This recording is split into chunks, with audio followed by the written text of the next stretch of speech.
peuple d'abord. La base, Kobo Sanate, Papa Lomaki, le peuple d'abord. La base, Kobo Sanate. La journée spéciale de la base, nous commémorons aujourd'hui le premier anniversaire. Ce premier anniversaire, c'est depuis que la base de l'IDPS a demandé au président Félix Tshisekedi, l'actuel chef de l'État, de retirer sa signature du complot de Genève.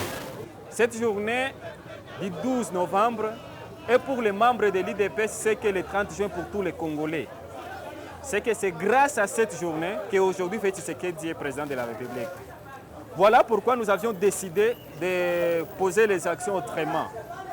On est habitué aux marches, conférences de presse, conférences, débats, mais nous avions dit, à l'image du vouloir du président de la République du changement de mentalité, de faire quelque chose qui sort de l'ordinaire.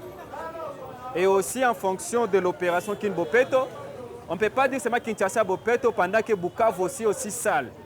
Voilà pourquoi nous avions voulu envoyer un message clair à toutes les autorités de la ville qui passent chaque jour dans ces routes qui sont tellement sales.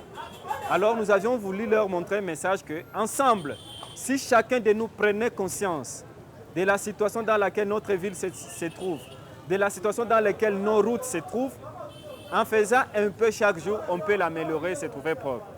Vraiment, ça nous interpelle à tous les niveaux. On se pose la question si réellement on a un maire de la ville, si réellement on a des bourgmestres, si réellement on a des chefs de quartier ou d'avenir.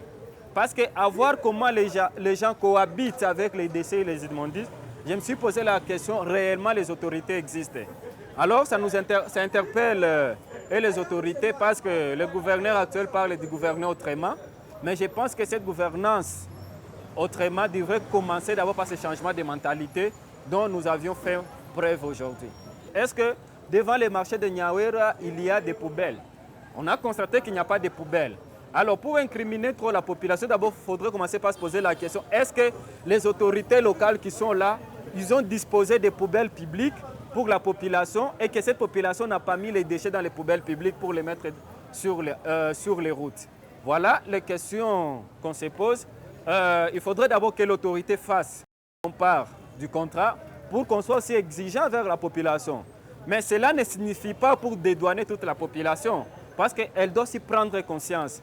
On ne peut pas atteindre le développement qu'on veut si nous restons avec ces mentalités-là rétrogrades. Il faut réellement qu'on change, qu'on comprenne que c'est notre cité.